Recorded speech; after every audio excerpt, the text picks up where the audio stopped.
Então, seção 15.9, oscilações forçadas e ressonância. Um balanço com um agente externo aí empurrando esse objeto, né, de forma periódica é um excelente exemplo do que a gente pode definir como oscilações forçadas. Nesse tipo de problema, duas, de fato, tornam-se agora as frequências angulares associadas ao que a gente chama movimento forçado. Então eu vou definir aqui as duas frequências. Então a primeira delas é a frequência angular natural ômega, que é basicamente a frequência que a gente já está acostumado, que está associado ao sistema livre. Então suponha que você tem esse balanço, não tem nenhuma força de arrasto, não tem nada, você então eleva o seu coleguinha lá em cima, o solta, ele vai ficar oscilando ali com um certo período, né? E naturalmente uma certa frequência angular característica, que é o que a gente chama aí dessa frequência angular natural. A outra frequência é uma frequência relacionada à sua força externa. Então 2, a frequência angular ômega E, da força externa que produz as oscilações forçadas. Então é como se você estivesse empurrando o seu amigo, né? Essa frequência aí depende de quanto você queira. Você pode empurrar ele quando ele estiver no topo e você empurra, mas você pode, por exemplo, amarrar uma corda nele aqui e ficar puxando essa corda com uma certa frequência que pode ser a que você bem entender, tá certo? Então imagine que você amarrou uma corda no pé do seu amigo, você vem parar aqui na frente dele aqui, tá aqui uma corda esticada e você começa a puxar essa corda, sei lá, 3 vezes a cada 10 segundos. Então você tem uma frequência associada a essa força externa que vai produzir essa oscilação forçada. Então essas são as duas frequências. Uma, a natural, e a outra é o quanto você empurra ele, dado um período que você bem entender. A equação diferencial agora, que é uma equação mais geral, ela vai incluir tanto a parte dissipativa, né, a gente pode considerar também a parte dissipativa, além também de uma parte agora que está relacionada a essa força externa. Essa equação diferencial ela pode ser escrita, então, da seguinte maneira. Então, está aqui, ó. Essa é a minha equação diferencial agora mais completa. Ela tem a minha força resultante, que é a massa vezes a aceleração. Ela tem a força restauradora, que é menos Kx. A força dissipativa, que era o menos B, né, no caso aqui pus C, mas era o menos B vezes a velocidade. E esse termo extra aqui agora, que é a minha força externa, que vai inferir aí uma oscilação, né, forçada, né, nesse objeto. Veja que essa frequência aqui não é a minha frequência natural, é a minha força, minha frequência angular ômega E, que está exatamente associada com a frequência com qual eu infiro, né, essa minha força externa. A fim da gente entender essa dinâmica também, a gente vai fazer alguns exemplos aqui no máximo. Então, vamos dar uma olhada na solução dessa equação diferencial e analisar os gráficos referentes a essa oscilação. Então está aqui, ó, eu estou colocando aqui alguns valores para o meu M, para a minha constante dissipativa aqui também, e para a minha força. Inicialmente eu vou colocar a minha força dissipativa igual a 0. Então eu estou só analisando o oscilador forçado, sem dissipação nenhuma, certo? Aqui eu coloquei uma certa frequência, essa frequência aqui eu vou tirar ela do meu controle aqui, da minha região de ressonância, que eu já vou explicar já já. Então eu vou adicionar um termo extra e vou resolver a equação diferencial, que é a equação diferencial que a gente já estava mais ou menos acostumado aqui. Então aqui eu vou alterar isso aqui. Então está aqui, ó. Esse aqui é um típico de movimento oscilador forçado sem dissipação. Então você vê que, de fato, ela tem um movimento aqui que não é muito característico, né? Não é muito peculiar. Por quê? Basicamente, você está no balanço e você está puxando o cara quando ele está no meio do caminho. Imagina que você está, o cara, antes de ele chegar na amplitude máxima, você já puxou. Então aquela amplitude ela vai tendo uns solavancos, né? Para quem está acostumado a balançar, se é que existe isso hoje em dia ainda, balanço, conhece esse tipo de coisa? Então, o balanço, né? Se você ficar se movimentando ali, alguém ficar puxando ou te empurrando fora, né, daquelas amplitudes máximas, o balanço, de fato, ele não tem uma amplitude máxima. Então acontece esse tipo aí de movimento. Mas você pode ajustar o seu sistema ali de tal maneira a você empurrar somente quando a pessoa está lá no alto e aí você vai e infere a força. Aí ele vai chegar lá no máximo da amplitude, você vai e aplica a força. Está no máximo da amplitude, você vai e infere a força. Esse tipo de frequência, de força, né, de aplicação de força externa, ela tem uma característica. Por quê? Porque a frequência do movimento é exatamente igual à frequência com que você infere a força. Não é isso? Ela vai, volta, aí você aplica a força. Ela vai, volta, aí você aplica a força. Ele vai, volta, e aí você aplica a força. Ou seja, a frequência que eu aplico a força é exatamente igual à frequência na qual eu infiro ali a minha força externa. Então, a natural fica igual à minha força externa. Nesse caso, então, esse 0,2 vai embora, e aí você tem essa situação aqui. O que acontece? A amplitude só vai aumentando, vai aumentando, vai aumentando, vai aumentando, vai aumentando. Por quê? Porque esse é o típico situação que a gente chama de ressonância. A frequência com que você exerce a sua força externa é exatamente igual à frequência natural da oscilação, que é o que você faz no balanço lá para cada vez ficar mais alto, não é isso? Suas pernas vão para trás e para frente, para trás e para frente, exatamente na frequência natural da oscilação. Cada vez mais você vai indo mais para frente, vai aumentando a amplitude, até então você ficar lá balançando com sua amplitude máxima. Note que aqui a gente está trabalhando a situação sem dissipação. Esse é o típico caso onde você tem, então, o que a gente chama de ressonância. A frequência da minha força externa é exatamente igual à minha frequência natural, que no caso aqui é raiz de K sobre M, visto que o B está igual a zero. Agora a gente vai analisar um outro caso. Um caso aí onde você tem, então, uma força dissipativa. Então, o que acontece?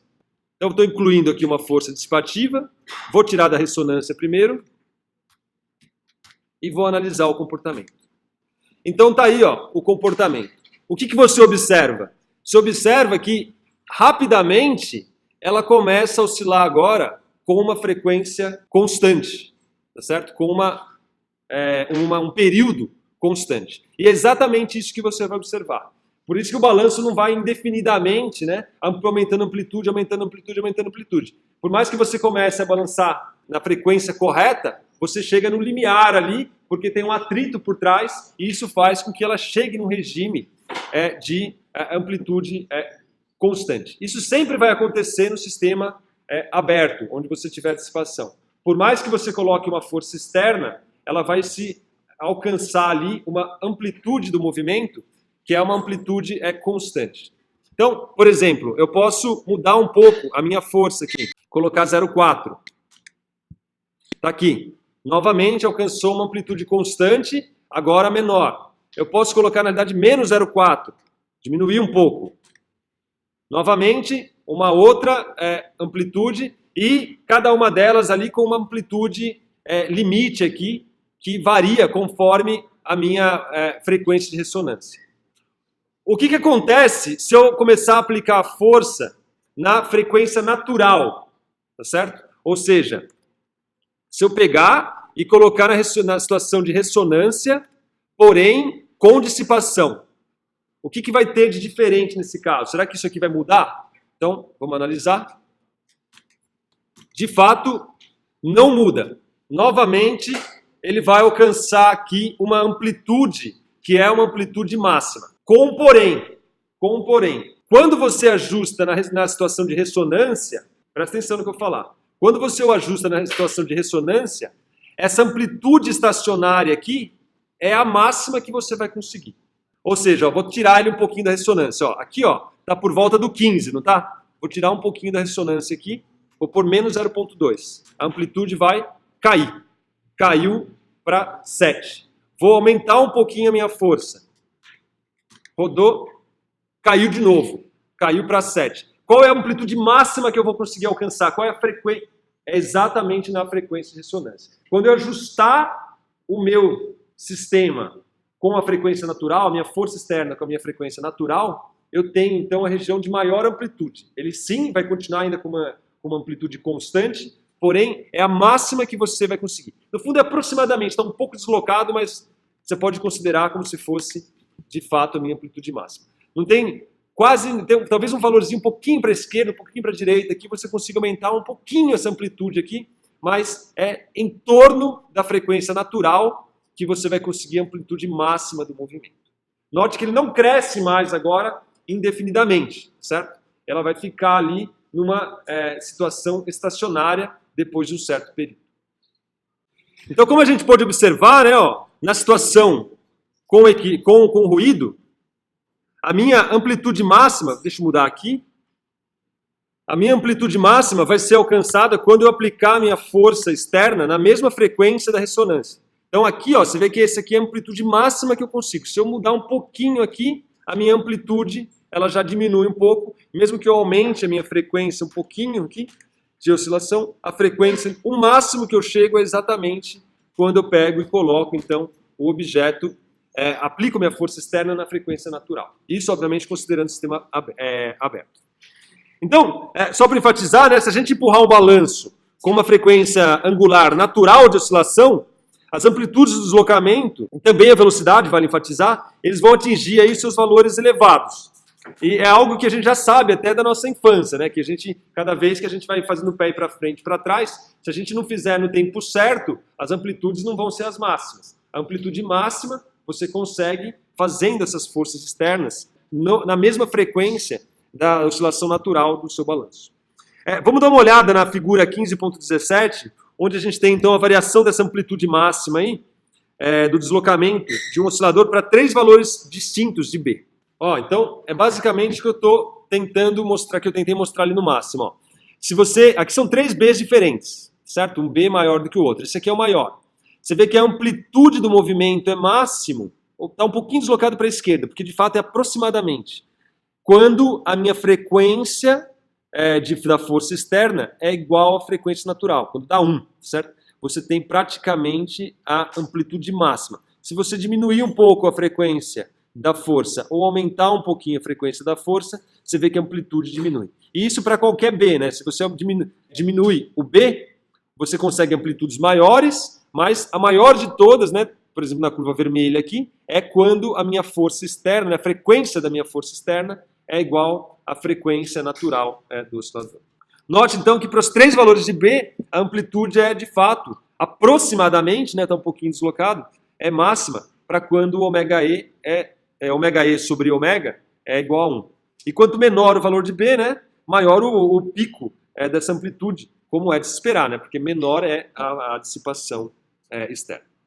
Vale enfatizar que todas as estruturas mecânicas, elas possuem uma ou até mais frequências angulares naturais. Então, se a estrutura ela é submetida a uma força externa, cuja frequência coincide aí com uma dessas frequências angulares naturais, as oscilações resultantes podem fazer com que as estruturas se rompam, certo? Então isso pode acontecer e isso é uma coisa que precisa tomar muito cuidado. Então eu vou mostrar 2 vídeos que é exatamente para enfatizar isso aí. Então tá aí o primeiro vídeo, que é o caso do copo, conforme o cara me perguntou.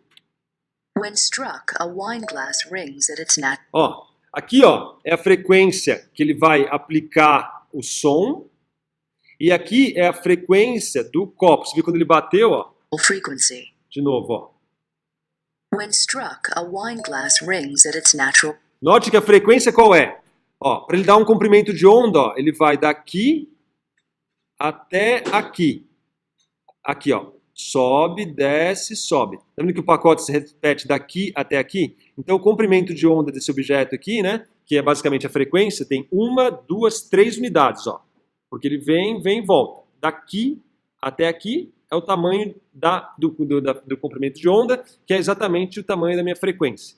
Se você vê a frequência que ele vai aplicar, exatamente igual. Ó. Começa aqui, vem aqui e volta aqui. Ó. Daqui até aqui, você tem 1, 2, 3 unidades. Ou seja, o cara vai aplicar um som que tem a mesma frequência da amplitude natural do copo ali. When struck, a wine glass rings at its natural frequency. By subjecting the glass to high amplitude sound waves of the same frequency, the glass vibrates. Ele vai aumentando a amplitude, né? The sound waves A frequência reinforce mesma the vai... vibrations, continually adding energy to the glass. This is resonance. Eventually, the amplitude of the vibrations becomes stronger than the glass can withstand, and it shatters.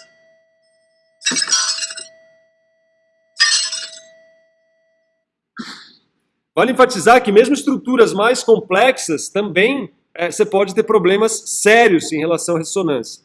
Tem uma ponte, que, se eu não me engano, a ponte de Tacoma, que na década de 40, ela veio a colapsar por conta do problema de ressonância. Essa ponte durou 4 meses. O vento entrou em ressonância com a frequência natural do objeto, ali, da frequência da ponte. E a ponte, então, começou a oscilar. E não tem a ver com a força, se o vento poderia ser mais forte ou mais fraco, isso não vem ao caso. O problema é o som, é a frequência do vento que ele produzia. E isso fazia com que a ponte, então, vibrasse, e ela ficou assim até colapsar.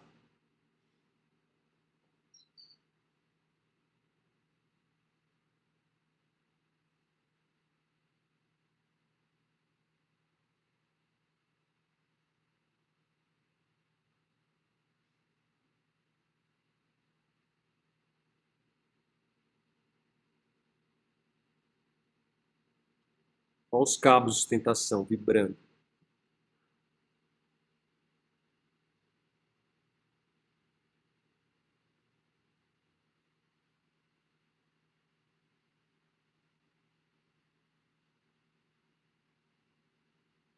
Um cara correndo em cima da ponte, né? Ele foi resgatar um cachorro.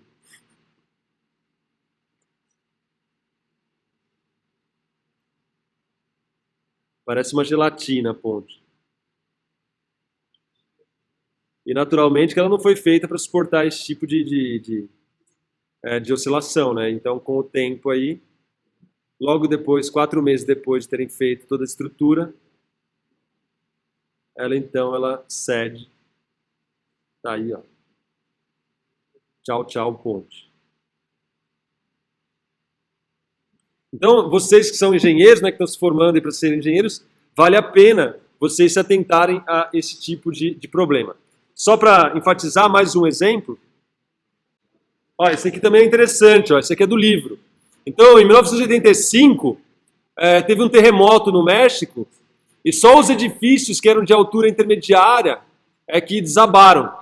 E por causa de um terremoto que aconteceu mais longe, bem longe, inclusive, da cidade. Os edifícios mais altos e mais baixos, eles permaneceram de pé. Por quê? Porque esses de altura intermediária tinham exatamente a frequência com que o terremoto pôs a Terra para oscilar. Então, os edifícios mais altos estavam com uma frequência diferente, os edifícios mais baixos estavam com outras frequências naturais diferentes, porém, os edifícios de uma certa altura intermediária, eles desabam. Se você olhar aqui, ó, esses caras estão em pé, os menorzinhos estão em pé, e esse cara que tinha uma altura aí que era bem propícia, né, ele teve aí o seu colapso, né, devido a esse terremoto.